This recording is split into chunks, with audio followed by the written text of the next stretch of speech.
हर हर महादेव शंभो शंकर। तो कुछ शिष्यों ने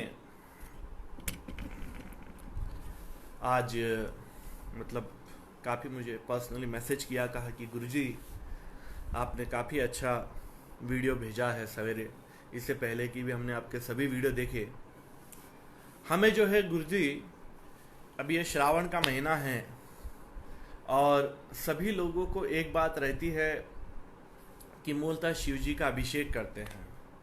और अब तो ऐसा है कि अमावस आ रहा है, सोमवार अमावस के दिन आ रही है, तो सोमवती अमावस।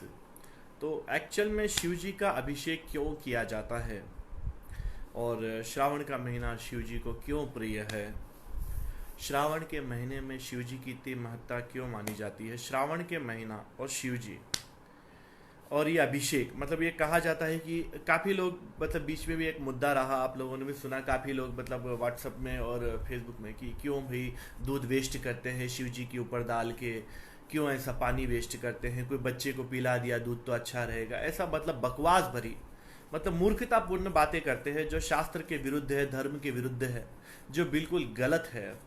और ऐसे भी मैं बता रहा हूँ, ऐसे भी मूर्ख लोग हैं जो शिवलिंग को टच करने तक संदेह रखते हैं। उनके अंदर भावना ऐसी रहती है कि शिवलिंग को टच नहीं करना, शिवलिंग का जो रखा हुआ शिवलिंग के पास का प्रसाद है वो लेना नहीं। ऐसे भी मतलब भ्रामकता है समाज के अंदर। कुछ ऐसे लोग, देखिए सबसे पहले मैं आपको एक बता दूं कि आपको आपकी संस्कृति, मतलब जो हमारी संस्कृति, आपकी मतलब आपकी नहीं, हम सब जिसमें आते हैं, जो सनातन हमारी जो संस्कृति, जो मूल संस्कृति है, जो मूल सनातन हमारी जो संस्कृति है, उस संस्कृति के अंदर तीन त्रिमूर्ति है, जहाँ पे ब्रह्मा है जो सृष्टि बनाते हैं, विष्णु जी पालन करता है और शिव जी संहार करने वाले संहारक बताया गया। तो इनमें देखिए आपको जो है, जिन्होंने जो विधर्मी हैं, जो ऐसे लोग हैं जो इस धर्म का अहित चाहते हैं, जो सनातन धर्म को पूरी दुनिया से खत्म करना चाहते हैं, वो लोग सबसे पहले इस सनातन धर्म को बचाने वाली जो शक्तियां रहेगी, जो सनातन धर्म को आगे लेकर जाएगी, जो इसका संवर्धन करेगी, वर्धन करेगी, रक्षण करेगी, जो इसके साथ रहेगी, जो उन शक्तियों को खत्म करना चाहते हैं, वो दुष्ट, वो मैं जिनके बारे में कहूंगा नहीं, आप समझे, ऐसे विधर्मी जिनको गाली देके कुछ मिलने वाला नहीं है, ना निंदा करके, उनके विषय में आपको मैं बताने की जरूरत है, आपको पता है ऐसे विधर्मी लोग हैं। और ऐसे लालची लोग भी है, सनातन धर्म के नाम पे मतलब टीका वीका भी लगा लेते हैं, लेकिन ऐसे लालची लोग भी है जो मतलब जिनके माता पिता केवल इस सनातनी हो गए, सनातन धर्म में पैदा हो गए, तो वो अपने आप को सनातन धर्म वाला समझते हैं, लेकिन वास्तव में वो नहीं। और वो लोग पैसे के लालच में कहो या रिश्वत में कहो या किसी भी एंगल से, किसी भी कोई कारण से कहो, वो लोग भी जो है विधर्मियों का साथ देते हैं, वो सेक्युलर बने पड़े रहते हैं और वो लोग भी चाहते हैं कि सनातन धर्म खत्म हो। इसके लिए वो आए दिन जो है, अभी जैसे अभी देखिए, अब ये श्रावण का महीना आया, फिर इसके बाद मतलब जन्माष्टमी आएगी, फिर गणेश जी का त्यौहार आएगा। बोले ये गणेश जी का इतना, मतलब गणेश जी की मतलब मूर्तियाँ बनाते हैं, ये पॉल्यूशन वो पॉल्यूशन, हमका डमका, सब सिर्फ आप ही के लिए है। जो मतलब जो बकरी बन के हम लोग बैठे हैं शांत रूप से, हमें ही खत्म करने के लिए लोग बैठे हैं। जब तक हम बकरी बन के बैठे रहेंगे तब तक सामने वाला हमें खत्म करने के लिए। इसके बाद आपको बता रहा हूं, हर एक त्योहार के ऊपर प्रहार है, हर हमारे संस्कृति के हर एक बिंदु जो प्रकृति सम्मत है, प्रकृति के साथ है, हमारे हर एक त्योहार पे प्रहार है। हाँ, गणेश चतुर्थी पे भी रहेगा, फिर गणेश के मतलब बताएंगे कि मिट्टी का ये हमका डमका, ये सारे अभी भी नाटक चालू है। वास्तव में सत्य है, पॉल्यूशन के हिसाब से भी कुछ चीज़ें सत्य है, हमें भी कुछ चीज़ों की, हम भी कुछ चीज़ें गलत करते हैं, लेकिन हमें उन चीज़ों को छोड़ देना चाहिए और हमें सही दिशा में लेके जाना चाहिए और इसका प्रेजेंटेशन और बताने का तरीका अलग होना चाहिए। ये लोग इस हिसाब से ऐसा बताते हैं कि संपूर्ण धर्म ही खराब है, पूरा मतलब ये त्योहार ही गलत है, हर चीज़ ही गलत है। और वास्तव में हम लोग भी बहुत सारी गलतियां करते हैं, इतनी फीट की इतनी बड़ी बड़ी मूर्तियां लगाते हैं, फिर उन मूर्तियों को पैरों से कुंदलते हैं, उनके सर पे कुंदलते हैं। भगवान की मूर्ति प्राण प्रतिष्ठा होती है गणेश जी की, फिर उसके बाद भी जो गले में माला डालने के लिए उनके कंधों पे हाथों पे कुंदलते हैं।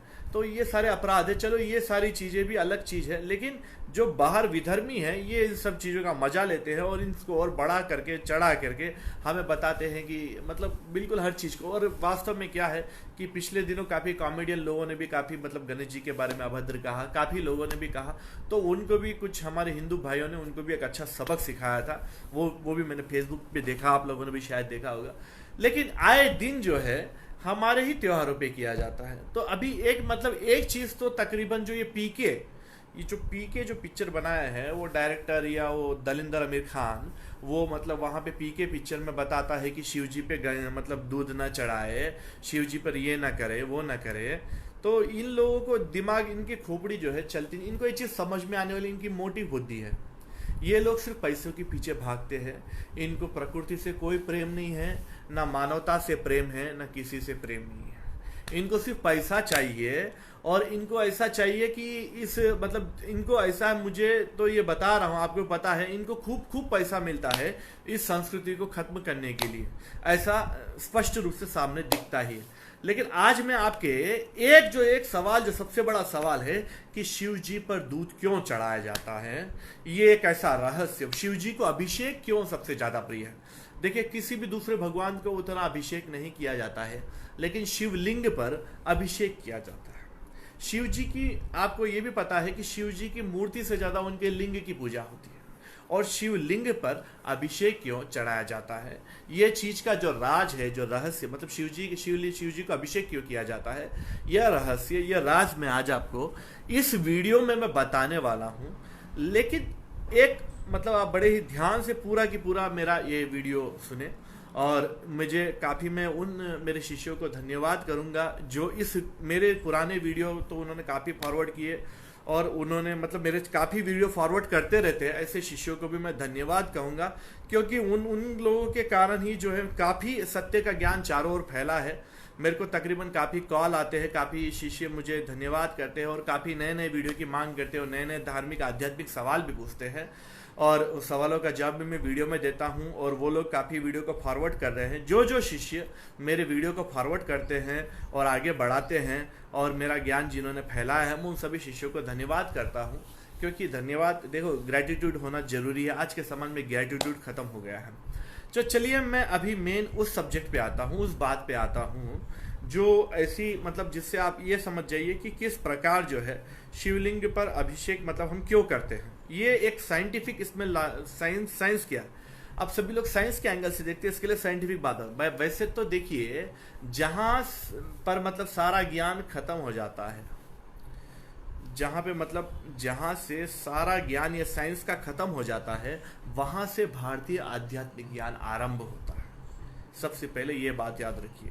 इसी कारण मैं स्पष्ट बताऊंगा कि साइंस में रहने वालों की खोपड़ी इतनी नहीं है, इनको ये चीज समझ में नहीं आएंगी कि ये शिवलिंग पे जल क्यों चढ़ाते हैं, आरती क्यों करते हैं।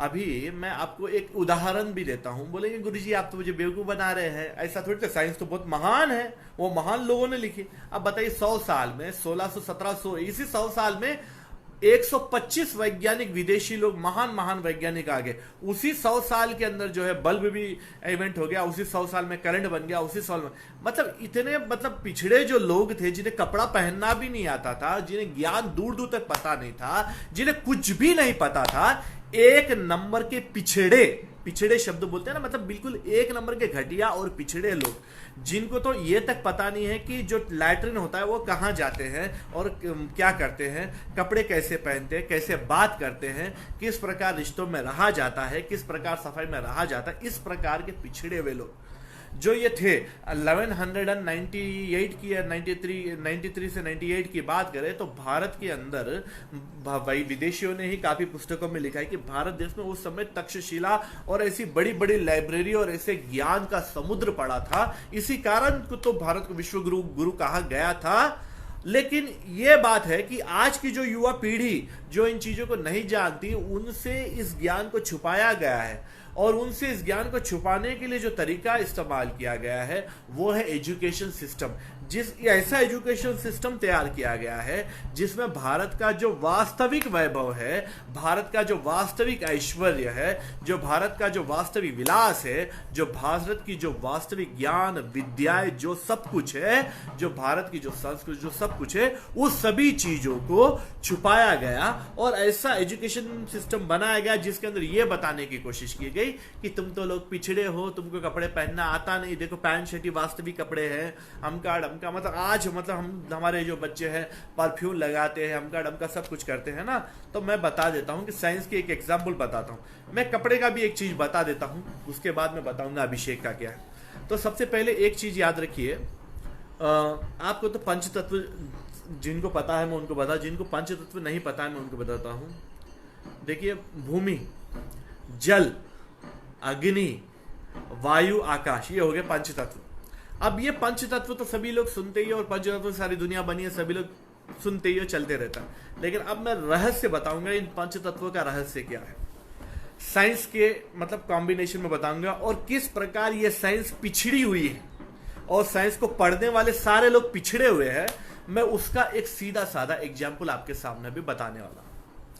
अभी आपको केमिस्ट्री के अंदर पढ़ाया जाता है कि जो भी रासायनिक पदार्थ होता है, जो भी केमिकल होता है, देखिए मैं भी बीएससी का रहा हूँ, मुझे भी साइंस का पूरा ज्ञान है। तो जो केमिस्ट्री का जो बताया जाता है, तो उसके अंदर पहले क्या दिखा जाता है, सॉलिड। फिर बताया जाता है कि जो सॉलिड जो रहेगा पदार्थ, वो क्या बनेगा, लिक्विड के बाद फिर वही जो है उसको फिर गर्म करने पे गैस बनता है। जैसे बर्फ सॉलिड होती है, ऐसे ही मतलब हर एक को पहले सॉलिड रासायनिक पदार्थों को 3 में बांटा गया, सॉलिड, लिक्विड, गैस। ये तो आप 10th क्लास से 9th क्लास से भी पढ़ रहे हैं, इसके लिए कोई बीएससी का ज्ञान होना भी जरूरी। छोटे से जो जिन्होंने मिनिमम एजुकेशन 10th की उसको पता है कि 3 सॉलिड, लिक्विड, गैस इसमें बताया गया है। अब मैं आपको बताता हूं कि ये इन्होंने अभी खोजा है, इन्होंने जो है अभी खोजा है। अब खोजा है या चुराया है वो तो आप ही कुछ देख लीजिए। चुराने पे के लिए भी थोड़ी बुद्धि चाहिए, तो वो भी आप समझ लीजिए।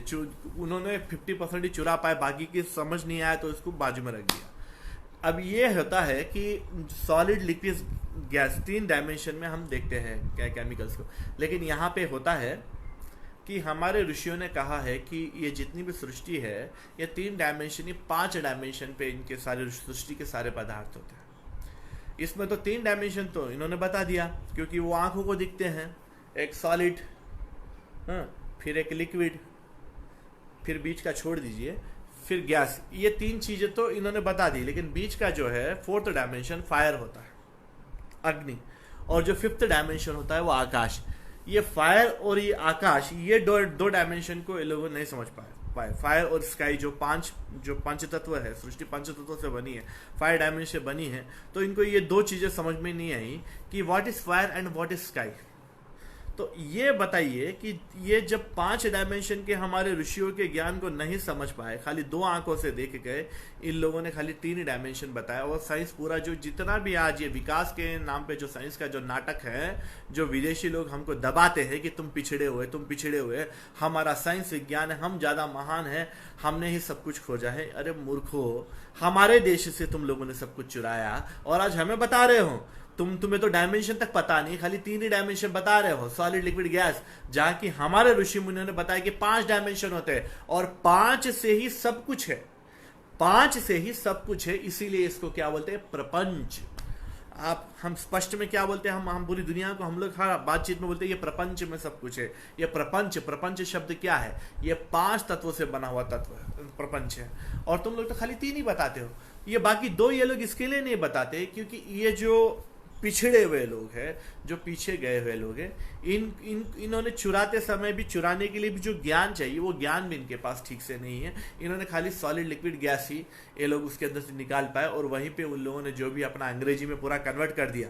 पहले तो इन्होंने क्या किया, संस्कृत से पूरा अंग्रेजी में कन्वर्ट कर दिया, जितना हो सके उतना चुरा दिया, फिर उसका एक ढांचा बना दिया पूरा, उसको क्या नाम दे दिया, अंग्रेजी नाम दिया, ज्ञान नाम नहीं दिया, अंग्रेजी में एजुकेशन बोला। फिर उसका एजुकेशन का एक सिस्टम बनाया। फिर जो गुरुकुल थे उन गुरुकुलों को निकाल देके हवा भर दी, स्कूल बना दिया। और आज चारों तरफ क्या है, स्कूल। गुरुकुल नहीं है, कुल। मतलब तुम्हारे देखिए, गुरु कुल का अर्थ होता है शक्ति। संस्कृत भाषा के अंदर कुल का अर्थ होता है शक्ति। तो ये जो कुल है वो गुरु की शक्ति, गुरु के द्वारा दिया हुआ ज्ञान, गुरु के द्वारा दिया हुआ मार्ग, ये सब कुछ गुरु की शक्ति है। तो वो सारी चीजें जो है राजा महाराजाओं को, उस जमाने में वैश्यों को, उस जमाने में रहने वाले चारों वर्णों को सही रूप से गुरुकुलों में प्राप्त की जाती थी। फिर बाद में अंग्रेजों ने जबरदस्ती इसको बंद किया, क्योंकि वो पूर्ण रूप से संस्कृत में थे और इतने ज्ञानी लोग थे कि पूछे ने जिसका तो मुकाबला अंग्रेज लोग कर नहीं पाते थे, और इनको भारत देश को गुलाम बनाने के लिए इनको दिक्कत हुआ करती थी। एक बात मैं आपको ये बता दूं कि सबसे एक स्पष्ट बात बता दूं कि काफी लोग बोलते हैं कि मतलब भारत देश मतलब इतना साल गुलाम रहा, 1000 साल गुलाम रहा, 700 साल मुगलों ने गुलाम की, 300 साल, ये सब झूठी बात है। भारत को भी गुलाम रहा नहीं, ना हम कभी गुलाम रहे। ये चीज क्या है, इन लोगों ने हम पे कब्जा किया था, हमने वो कब्जा मतलब इनको मार धाड़ के और इनका मुंह भी सब फोड़ दे के इनसे वो कब्जे से हमने मुक्ति प्राप्त कर ली है, नहीं बोल के नहीं। और बाकी जो इन लोगों ने हमारे दिमाग पे कब्जा किया है, इससे हमें आज मुक्त होने का समय आया है। हम कभी इनके गुलाम, इनके पास उतनी योग्यता नहीं है कि ये इनसे ज्यादा उत्कृष्ट लोगों को, इनसे ज्यादा सम्माननीय लोगों को ये लोग गुलाम कर सके, क्योंकि ये लोग क्या है, एक जो एजुकेशन इन्होंने अंग्रेजी में बनाई और अंग्रेजी में जो एजुकेशन में प्रचार किया, उसके कारण ये हमारे बच्चों को ये सिखा रहे हैं कि तुम्हारे पूर्वजों को हमने गुलाम बनाया था। अर्थात इसमें यह है कि इनका दिमाग ज्यादा था, हमारा दिमाग कम था। लेकिन कतई मैं बता रहा हूं, इन्होंने कुछ दिनों तक हम पे कब्जा किया था, हमने युद्ध करके उस कब्जे से मुक्त हुए थे। गुलाम का मतलब यह है कि गले में चेन डाल देके आपको केज के अंदर रखना। ये लोग हम पे ये काम कभी भी नहीं कर पाए, मार मार के और क्या कहते हैं 3rd डिग्री करके हमारे काफी क्रांतिकारियों को सताया, जरूर सताया, काफी मतलब बहुत कुछ हुआ है। हमारे काफी क्रांतिकारी भाइयों ने भी, हमारे सरदार जी भाइयों ने भी काफी बड़े बड़े युद्ध लड़े, और ये सारा इतिहास आज हमारे पास मौजूद है, नहीं है बोल के नहीं है, ये काली लेकिन ये लोग क्या करते हैं, इस इतिहास को हम लोग ना पढ़े, इसके लिए ये लोग क्या करते हैं, इन लोगों ने क्या किया कि सारा ज्ञान इन्होंने अपना चुराया हुआ जितना भी हमारा ज्ञान था इसको इंग्लिश में किया, और उस ज्ञान को भी एक प्लानड बनाया कि ऐसा बनाया कि उस ज्ञान को पढ़ने वाला, अंग्रेजी ज्ञान को पढ़ने वाला यही सोचे कि भारत सबसे ज्यादा बेकार दोस्त है, भारत सबसे ज्यादा बेकार देश, और भारत को भी भारत नाम से बदल के इंडिया रखा। जो ऑक्सफोर्ड डिक्शनरी में पेज नंबर 368 या 360 कुछ पेज है, जिसमें स्पष्ट लिखा है इंडिया का अर्थ, जो आप कभी भी जाके आप पढ़ सकते हैं। इंडिया का मतलब है गुलाम। गुलाम शब्द को वो लोग इंडिया उस डिक्शनरी में लिखा हुआ इस प्रकार है। तो ये सारा की सारा सब कुछ ये चीज है। अब यहाँ पे मैं बताता हूँ इन लोगों ने फिर क्या किया, इस एजुकेशन को फिर भारत देश में नए, अब देखो गुरुकुलों को खत्म किया गया, अब इन लोगों ने नई गैस वाली, मतलब बोलते हैं ना फालतू पोपट पढ़ाई, तो एक नई पोपट पढ़ाई बने स्कूल, और उसके अंदर उन्होंने अंग्रेजी भाषा को ही प्रधानता रख के और अंग्रेजी को ही महान बना दे के फिर उन्होंने धीरे धीरे धीरे सभी के दिमागों को वॉश किया गया। जिन बच्चों को दुनिया पता नहीं, उन बच्चों के दिमाग में यह भरा गया कि अकबर बहुत महान था, टीपू सुल्तान बहुत महान था। जिन्होंने इस देश के अंदर मतलब गलत कुकर्म किए हैं, जिन्होंने हमारे क्रांतिकारियों को, हमारे वीर राजाओं को सताया, मारा तथा धोखा दिया, ऐसे कुकर्मियों को इस एजुकेशन सिस्टम में बताया गया इतना महान, इतना महान, और लोगों के अंदर एक ऐसा साइकोलॉजिकल वाइब्रेशन या इस प्रकार की साइकोलॉजी तैयार की गई, इस प्रकार की साइकोलॉजिकल हवा तैयार की गई, जिससे लोग अंग्रेजी भाषा को आकर्षित हो। और अंग्रेजी भाषा को जब ये लोग आकर्षित होते हैं तो इनके दिल में सवाल आता है कि भाई अंग्रेजी हमें कहाँ से मिलेंगी। तो अंग्रेजी के ट्यूटोरियल वगैरह सारे जो बड़े हैं वो ट्यूटोरियल चले जाते हैं जहाँ पे अंग्रेजी सीखते हैं। लेकिन जो अब ये हो गया कि लोगों के दिल में आ गया कि अंग्रेजी जब इतनी ही महान भाषा है, इतनी ही अच्छी और अंतर्राष्ट्रीय भाषा है, तो क्यों ना हम हमारे बच्चों को अंतर्राष्ट्रीय स्तर पे लेके जाए, आगे लेके जाए। कोई भी माँ बाप अपने बच्चों का अच्छा सोचते हैं, तो लोग जो है यही सोचना चालू किया। फिर उन लोगों ने क्या किया कि अपने बच्चों को जो है स्कूलों में एडमिशन कराना चालू कर दिया, स्कूलों में भर्ती कराना चालू किया। अब ये स्कूलों में क्या किया, मोटी मोटी रकमें लेते। अब देखिए पहले ही इतना नहीं हुआ था, पहले तो सबसे पहले प्रांतीय भाषाओं में स्कूलों को ओपन किया गया, एजुकेशन वही रखा गया, लेकिन उसको उन वहाँ के प्रांतीय भाषा में रखा। धीरे धीरे अंग्रेजी की एक हवा फैलाई गई, सारे जो गवर्नमेंट के डॉक्यूमेंट्स है सब जगह अंग्रेजी को रखा गया, जिससे लोगों को लगे कि अंग्रेजी मतलब एक ऐसी भाषा जो देवताओं की भाषा है, जो स्वर्ग से टपकी हुई भाषा है। लेकिन अंग्रेजी, राजीव दीक्षित ने भी बता दिया है अंग्रेजी क्या है। वैसे जो लोग राजीव दीक्षित का वो ऑडियो नहीं सुने, मैं उन्हें बता देता हूं कि अंग्रेजी के खुद के कोई शब्द नहीं, सारे चुराए हुए शब्द है। 60 से 70 लाख शब्द तो हिंदू धर्म के संस्कृत से ही चुराए हुए शब्द है। जैसे हम संस्कृत में त्रय बोलते हैं 3 को, तो वो लोग इंग्लिश में 3 बोलते हैं। तो इस प्रकार संस्कृत से शब्द कोई रोमन से, कोई इस देश से उस देश से चुराया है। अंग्रेजी भी कोई अंतर्राष्ट्रीय भाषा नहीं है। मात्र और केवल मात्र पूरे विश्व में केवल 11 देशों में ही अंग्रेजी भाषा बात की जाती है। और जो विकसित देश है, आप देखेंगे कि अभी मानते हम पूरी दुनिया में चाइना को भी एक विकसित देशों में रखा जाता है। जापान, अरे जापान का दिमाग भी विकसित लोगों में माना जाता है। तो जापान में जितनी भी पढ़ाई होती है, वहाँ की जो लोकल लैंग्वेज है जापानीज, उसी में वो लोग पढ़ाई करते हैं। और चाइना वाले चाइनीज में ही डिप्लोमा डिग्री लेते हैं। तो वो हर देश अपनी ही भाषा को प्रधान मानता है और उसी के अंदर वहां के लोगों को डिग्री देता है। लेकिन भारत में जो है इस प्रकार की मानसिकता पैदा की कि अंग्रेजी महान है, अंग्रेजी स्वर्ग से गिरी हुई भाषा है और उसी को पढ़ो और उसी में तुम जियो। और वो ऐसा मतलब आपको बनाया गया है कि फ्यूचर के अंदर ये जब बच्चे पूरा पढ़ लिख के भी इनके अंदर खुद का हुनर से ये पूरे विश्व को बदले, इतना टैलेंट भी जब आ जाए, तो फिर भी ये जो है इनके ही नीचे रहे, इनके नीचे दबे हुए रहे। तो इस प्रकार का षड्यंत्र किया गया। अब ये जब षड्यंत्र हुआ था 1947 के बाद, इतने सालों में मतलब फिर ये जो सरकार थी, जो ये मतलब जब ये जो 60-70 सालों में जो सरकार थी, जो कांग्रेस सरकार थी, तो कांग्रेस सरकार ने भी जो है फुल इस प्रकार के अंग्रेजों के माइंड का फुल सपोर्ट दिया। जो आप सब कुछ जानते हैं, राजीव दीक्षित जी ने सब कुछ सारे रहस्य खोल दिए।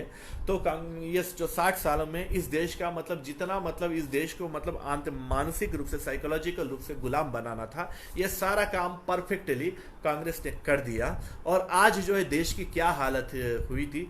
लेकिन भगवान भी है, महादेव जी है, सृष्टि के पिता, जगत पिता है, जो कभी भी अन्याय और अधर्म के खिलाफ रहते हैं। लेकिन एक ऐसी हवा आई, एक सत्य की हवा आई, एकता की हवा, हम सभी की एकता है, जो आज जो बीजेपी की सरकार है, नरेंद्र मोदी की सरकार है, जिस कारण हम जो है इन दुष्ट शक्तियों से, इस कांग्रेस रूपी दुष्ट शक्तियों से हम बचे हुए हैं। लेकिन मैं बताता हूं कि आज मैं यहाँ पे बैठा हूँ ये सारी बातें करने के लिए नहीं। आज मैं आपको बताऊंगा कि शिव जी का अभिषेक जो दूध से किया जाता है, वो क्यों किया जाता है। दूध से, पानी से, दही से, नाना पदार्थों से किया जाता है। आज का मेरा सवेरे का सत्संग है, यदि आप लोगों ने नहीं सुना है तो वो सत्संग पहले सुनिएगा, फिर उसके बाद ये वाला सुनने से और ज़्यादा अच्छे से समझ में आएगा। नहीं तो ये तो सुनिए, फिर बाद में वो एक बार सुन लीजिए, फिर मेरे ये शब्द और अच्छे से समझ में आएंगे। तो मैंने बताया था कि एक जो सबसे बड़ा जो तत्व है, जो संपूर्ण सृष्टि को चलाता है, जो सबसे बड़ा मूल पुरुष है, वेदों में कहा गया है परम पुरुष परमात्मा, वो सबसे ज्यादा स्वतंत्र है, वो किसी के पराधीन नहीं है, सबसे ज्यादा स्वतंत्र। और उसने जब सृष्टि का हर कण कण रचा तो सभी कणों को सबसे ज्यादा स्वतंत्र रखा।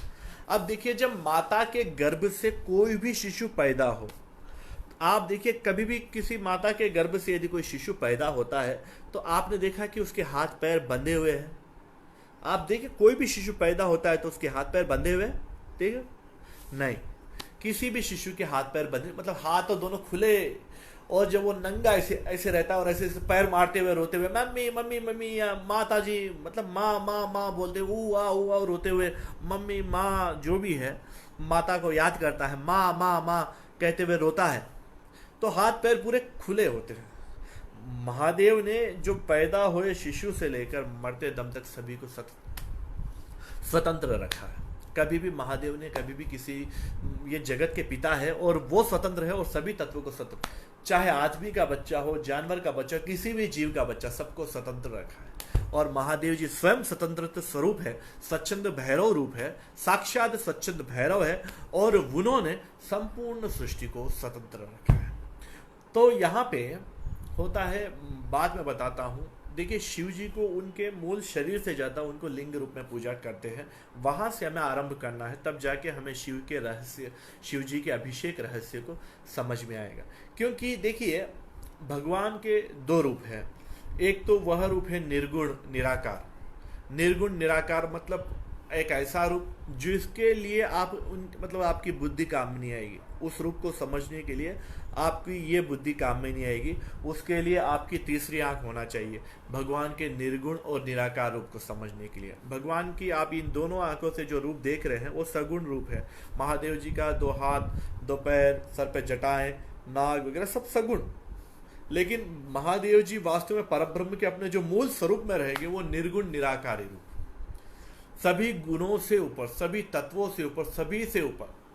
ये महादेव जी का ये स्वरूप है। मतलब तो जब महादेव जी निर्गुण और निराकार रूप में जब सर्वत्र रहते हैं, तो सभी जगह पे आप सभी जगह पे महादेव जी रहते हैं। तो आप एक काम करिए, सभी जगह पे महादेव जी किस रूप से रहते हैं ये यदि आपको देखना है तो सभी जगह छोड़ दीजिए, एक पेपर के हर बिंदु बिंदु में भी महादेव जी हैं, ये बात सत्य है।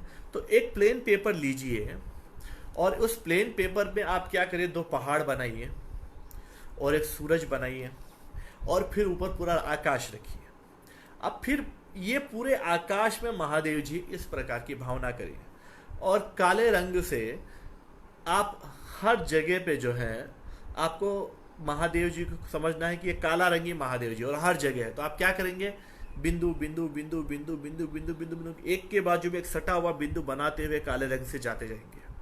ठीक है, ऐसा बन के पूरा पेपर में जो है आप पेपर का हर कोना कोना उस बिंदु से भर देंगे, तो वहां पे पूरा आकाश बिंदुओं से भर जाएगा, अणु अणु से भर जाएगा। तो हम इस प्रकार समझते हैं कि महादेव जी जो है सृष्टि के सबसे छोटा स्वरूप जो बिंदु का रूप है। अब इस दुनिया में कोई भी नहीं कह सकता कि बिंदु का आकार कौन सा है। बिंदु राउंड होता है, बिंदु चौकोन होता है, बिंदु ट्रायंगल होता है, नहीं, बिंदु होता है निराकार का सिंबल। बिंदु होता है किसका स्वरूप, निराकार का सिंबल। बिंदु न चौकोन माना जाता है, न ट्रायंगुलर माना जाता है, न सर्कल माना जाता है। ऐसा आपने बिंदु कर दिया तो आप ये नहीं बोलेंगे कि वो चौड़ा है, गोल है। बिंदु है निराकार का रूप, मतलब जो चीज निराकार है उसको यदि प्रदर्शित करना है तो बिंदु।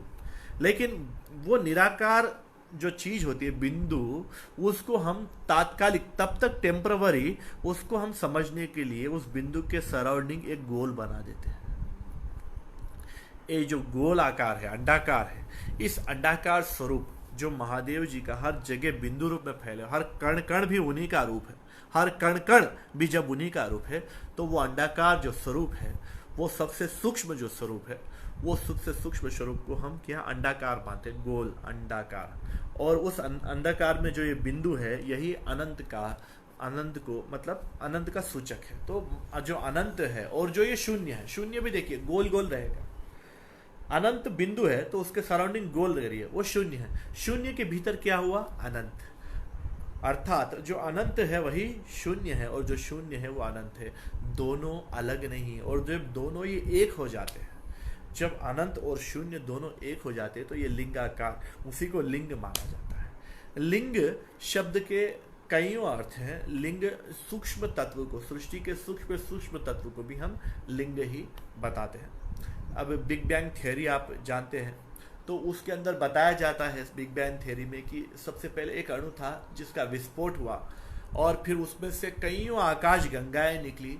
आकाश गंगा में कईयों प्रकार के मतलब सूर्य निकले और कईयों सूर्यों के पास कईयों ग्रह घूमते हैं। उसमें से हमारा एक सूर्य है और उस सूर्य के पास ये 9 ग्रह घूम रहे हैं। उसमें हमारी ये पृथ्वी है, पृथ्वी में भारतवर्ष है और भारतवर्ष के अंदर मैं यहाँ पे उपस्थित हूँ और आप सभी हम लोग लाइव देख रहे हैं, आप अपने स्थान पे उपस्थित हैं। तो ये जितना भी सब कुछ है वो एक बिंदु से ही निकला है और कल के दिन उसी बिंदु में जाएगा। मतलब ये बिंदु से ही सब निकलता है और बिंदु से ही जाता है। और जो मैंने सवेरे बताया स्वच्छंद भैरव तत्व, मैं आपको एक चीज बताता हूँ। जो सृष्टि की जो सबसे, ये जो सृष्टि एक धारा के समान, सृष्टि को यहाँ पे एक गंगा के समान माना जाता है, एक समुद्र के समान माना जाता है, जिस पर आदि नारायण भगवान शेष शैया पर सोए हुए। तो ये संपूर्ण सृष्टि को गंगा के समान माना गया, एक जल के प्रवाह के समान। जल का मतलब आप वाटर से न लें, यहाँ पे जल संस्कृत में जो है लिक्विड को भी जल कहा जाता है। तो ये संपूर्ण सृष्टि एक लिक्विड के जैसे ही समान मानिए। तो सारी सृष्टि जो है, किसी को कोई 2 तत्व आसपास रहते, कोई दूर रहते, लेकिन सभी को घुमा फिरा कि जब हम आकाश को, अच्छा एक बात बताइए, आज आकाश को आप लोग देखते हैं तो क्या बोलते हैं, आकाश गंगा बोलते हैं। क्या बोलते हैं, आकाश गंगा। क्यों? क्योंकि आपको दूर से देखने पे वो कैसे दिखती है, गंगा के जैसे। गंगा मतलब पानी के जैसे। तो वहां पे गंगा का मतलब जल तो नहीं हुआ ना, वहां पे स्पष्ट ये है कि गंगा का मतलब है पानी के जैसा दिखना या पानी के जैसा, एक लिक्विड फॉर्म में है जैसा। तो ठीक इसी प्रकार ये संपूर्ण सृष्टि गंगामय है। ये संपूर्ण सृष्टि जल के समान निरंतर बहती रहती है, आगे जाती रहती है। लेकिन संपूर्ण सृष्टि निरंतर गंगा के समान जब बहती है, एक धारा के समान आगे जाते रहती है। अब धाराओं में जो सबसे पवित्र धारा मानी जाती है वह है गंगा की धारा। मतलब जो भी हम जल को हम जब पवित्रता से अच्छे शब्द में कहेंगे कि देखिए भाई वहाँ पे गंगा है, ले लीजिए, ग्रहण कर लीजिए, वहाँ पे गंगा की धारा मानी जाती है। तो ये संपूर्ण सृष्टि, आप संपूर्ण सृष्टि के किसी भी एक भाग को ऊपर ले लीजिए या नीचे ले लीजिए, संपूर्ण जो सृष्टि है ये भी संपूर्ण सृष्टि लिंगाकार में एक लिंग के अंदर ही बनी हुई है। और संपूर्ण सृष्टि के अणु अणु में भी कई प्रकार के लिंग हैं और इसके अंदर भी कई प्रकार की धाराएं ऊपर नीचे हो रही है और इसके बाहर भी कई प्रकार की धाराएं ऊपर नीचे हो रही है। तो इसी से संपूर्ण सृष्टि का ये जो अनंत खेल चलते रहता है। तो वो जो निराकार निर्गुण परमात्मा है, जिसको निर्गुण परमात्मा का शिव रूप कहा जाता है, जो मूल शिव जी का जो स्वरूप है वो लिंगाकार है। और उसके ऊपर ये निरंतर जो धारा गिर रही है, ये धारा देखिए नदी जा रही है। नदी आप देखेंगे कि एक नदी के अंदर एक पत्थर रखा हुआ है, उस पत्थर को हम उस एक छोटे से पत्थर जैसे वो शिवलिंग ही है समझिए, और उसके ऊपर से गंगा का पानी जा रहा है, एक नहीं, दो नहीं, तीन नहीं, गंगा के काफी अणु उसको टच होके जा रहे हैं। इस प्रकार जो है अनंत गंगा के अणु जो है उसको टच होके उस शिवलिंग को जा रहे हैं। तो लेकिन उन अनंत अणुओं के अंदर यही शिवलिंग विद्यमान है। उन अनंत शिवलिंग, वो अनंत जो गंगा के अणु हैं उनके अंदर भी यही शिवलिंग विद्यमान है। ये आप जानते हैं। मेरी बात को समझने के लिए आपको ज्ञान नहीं, ज्ञान के अंदर जो विषय रहित ज्ञान है, प्रज्ञा, उसकी जरूरत गिरेगी। तो ये जो धारा है, धारा के हर अणु अणु शिवलिंग का रूप है। इसी चीज को समझने के लिए, इसी चीज को ज्ञान स्वरूप, महादेव जी ज्ञानात्मक रूप से जो परब्रह्म के स्वरूप है, तो वो ज्ञानात्मक शिव जी का जो स्वरूप है, उस स्वरूप को हम पूजा में हम शामिल करते हैं। हम लिंग पे निरंतर धारा को इसके लिए गिराते हैं कि जो जितनी ये सृष्टि की ये जो अविरल, जो मतलब जो कभी नहीं रुकने वाली है, जो धारा रूप में सृष्टि निरंतर 24 घंटे इस खेल, सृष्टि के खेल को चलाने वाली ये धारा, 24 घंटे ये जो शब्दमय की धारा, स्पर्श की धारा, गंध की धारा, ये 24 घंटे जितने भी मतलब पंच तत्वों में जो धाराएं चल रही हैं, ये सारी धाराओं में जो सबसे ज्यादा स्थिर बिंदु के रूप से विद्यमान ओमकार स्वरूप ये जो लिंग है, यह लिंग ही परब्रह्म का घोतक है। इस कारण शिवलिंग पे निरंतर इन धाराओं को गिराया जाता है। अब यहाँ पे आपको तो समझ में आ गया कि शिवलिंग पर धारा इसके लिए गिराते हैं कि जो मतलब ये जो प्रोसीजर है ये बिल्कुल ज्ञानात्मक रूप है। इस ज्ञान को हम निरंतर कभी ना भूले और निरंतर इस चीज को हम समझिए। और वास्तव में सृष्टि की यही है कि जो सबसे सूक्ष्म से सूक्ष्म तत्व है वो निरंतर धाराओं के मध्य ही रहता है। जो सबसे सूक्ष्म स्वरूप जो तत्व है वो निरंतर धाराओं के मध्य ही रहता है और धाराओं से निरंतर वो स्नान करते रहता है। ये संपूर्ण खेल से महादेव जी निरंतर स्नान कर रहे हैं। सृष्टि के संपूर्ण लीलाओं से महादेव जी निरंतर स्नान कर रहे हैं। यही इसके अंदर का सबसे सूक्ष्म अर्थ है। मतलब अब यहाँ पे उस परब्रह्म के उस तत्व का वो सूक्ष्मार्थ को हम समझते हुए उसको सम्माननीय रूप से हम पूजा में शामिल करते हुए वेद मंत्रों द्वारा हम रुद्राभिषेक, रुद्री पाठ के द्वारा हम रुद्राभिषेक करते हैं और उस शिवलिंग के भीतर परब्रह्म के स्वच्छंद भैरव के परम जो स्वच्छंद भैरव है उसके तत्व को हम जागरूक करते हैं।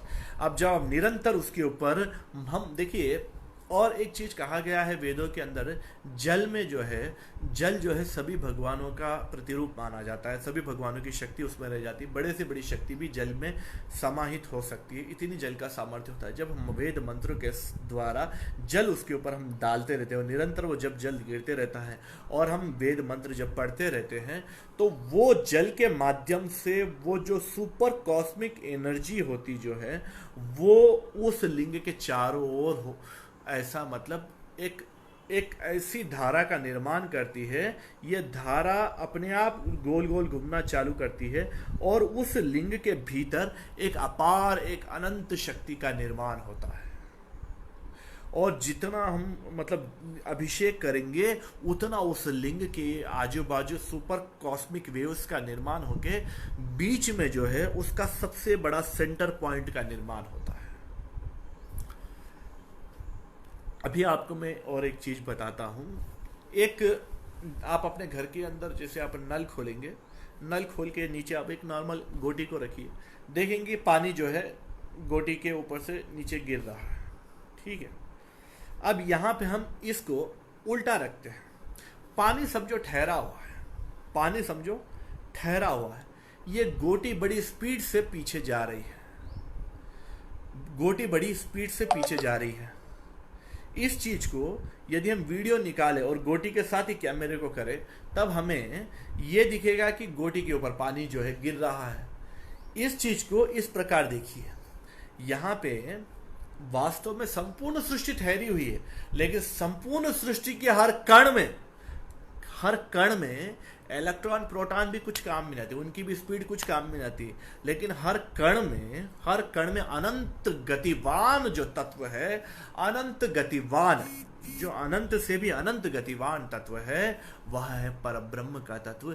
इस कारण संपूर्ण सृष्टि जो है हमें चलती हुई दिखाई देती है। ये चीज इसी प्रकार है। देखिए, वास्तव में हम धरती के ऊपर रहते हैं, हमें लगता है कि सूरज लेफ्ट से आया और राइट में चला गया, लेकिन जब आकाश में जाते हैं पता चलता है कि जमीन ही घूम रही, सूरज तो वहीं ठहरा।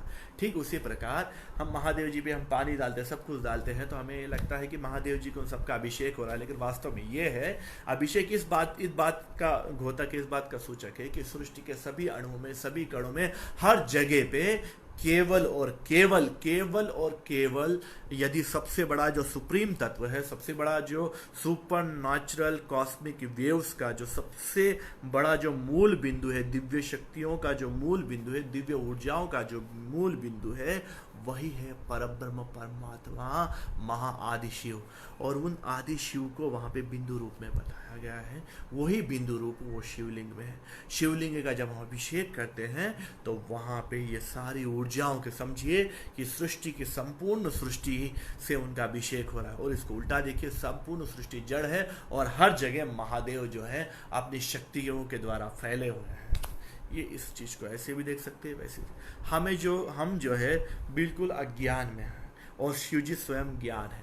हम अज्ञान में हैं, इस कारण हमें यह दिखता है कि शिवलिंग वहीं पर है और उसके ऊपर दूध दही माखन सब गिर रहा है, जबकि शिव जो है ज्ञान सृष्टि में रहते हैं। और ज्ञान सृष्टि में देखा जाने पे शिव ही सभी के अंदर काम कर रहे हैं। ये दूध के हर कण कण में शिव है, दही के हर कण कण में शिव है, और मधु के हर कण कण में शिव। इसी कारण जो सभी दूध दही सब गिर जाते तो उनको तीर्थ में लेते, क्योंकि उस तीर्थ में, उस पंचामृत में दूध के अंदर भी शिव है, दही में भी शिव है, शहद में भी शिव है। वहाँ उसके ऊपर जो अलग अलग हम ये जूस डालते हैं, तो अलग अलग जो शरबत होते हैं, जूस होते हैं, तो उनकी कण कण में भी जो है शिव विद्यमान है। मतलब दुनिया की उत्तम से उत्तम चीज हम शिव जी को अभिषेक करते हैं। फिर मुझे एक शिष्य ने ऐसे भी पूछा था, जब मैंने बताया था उसे, तो गुरुदेव ऐसा लिखा है कि दूध से अभिषेक करने पे आपको ये फायदे हैं, दही से अभिषेक करने को ये फायदे। तो सारी बातें तो गलत हुई गुरुदेव, हम तो कर सकते नहीं।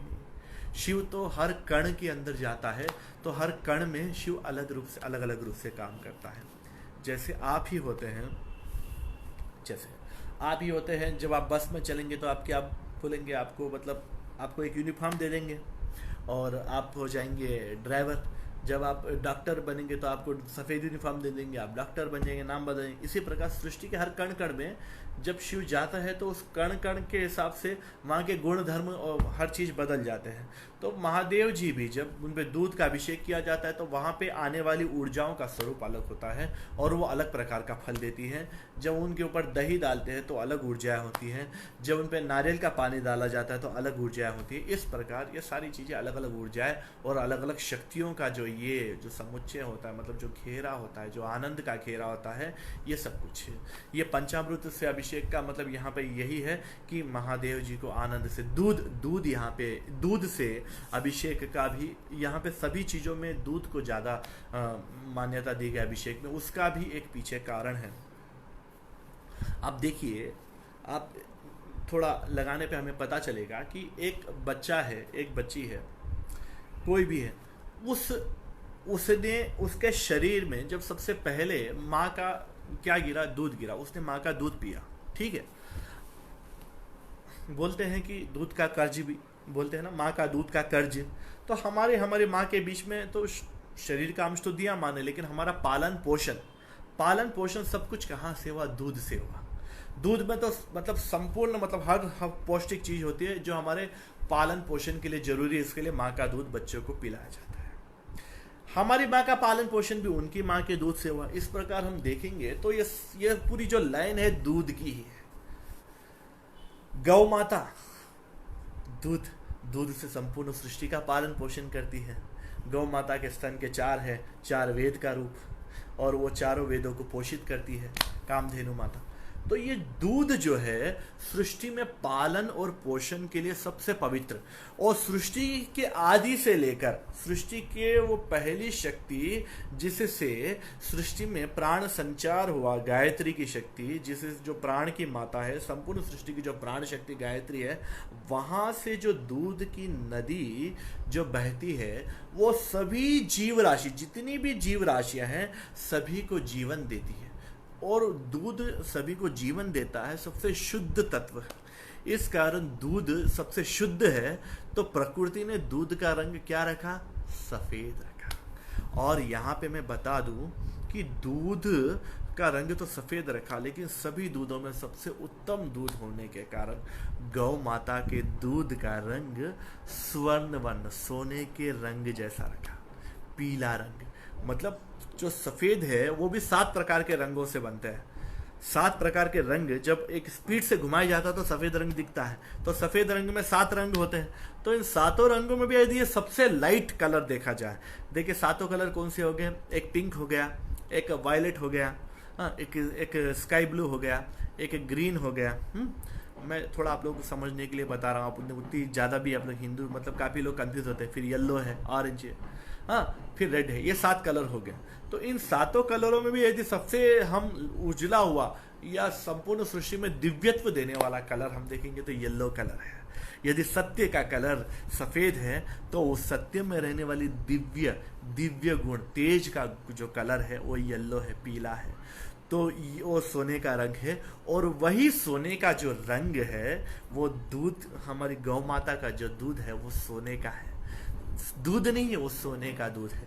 और वैसे सोने के दूध से महादेव जी को जब अभिषेक करते हैं तो महादेव जी इतने आनंदित होते हैं, इतने आनंदित होते हैं, इतने आनंदित होते हैं। मतलब जो सृष्टि की जो आदि मात्र शक्ति है और उस मात्र शक्ति में रहने वाली जो ये परब्रह्म परमात्मा की शक्ति महादेव, ये दोनों बिंदु मिलके एक स्वरूप बन जाते हैं। और वह जब बिंदु एक बन जाते हैं, मतलब शिव जी के पीछे का रूप और शिव जी के साथ, शिव जी स्वयं परमात्मा है लेकिन उनके आगे पीछे का रूप सब मिला दे के हम एक साथ देखें तो समझिए दूध से महादेव जी का अभिषेक हम एक साथ देख रहे हैं। क्योंकि शिव जी के पीछे का रूप वही मातृ रूप गौ माता है और सामने का रूप महादेव जी खुद है।